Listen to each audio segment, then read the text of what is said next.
I know for a fact kwamba Edward Ouko akipewa nafasi afanye kazi atakamata hawa wenye najua.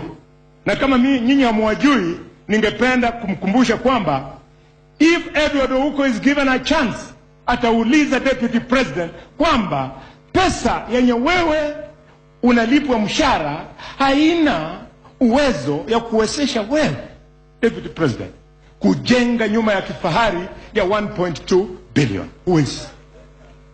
Mheshimiwa Ruto, Mheshimiwa deputy president, mshahara wenye wewe unalipwa haiwezi kupatia nguvu ya kununua Dolphin Beach Hotel Mombasa yenye umenunua. Haiwezi wewe deputy president. Hiyo pesa, and I'm talking to your own people, these are your own brothers and sisters, hiyo pesa haiwezi kutosha mshahara yako ukanunua helicopters 4. Vijana, awache uongo yake bwana, awache matusi yake, atuambie helicopter ya kwanza 250 million alitoa wapi?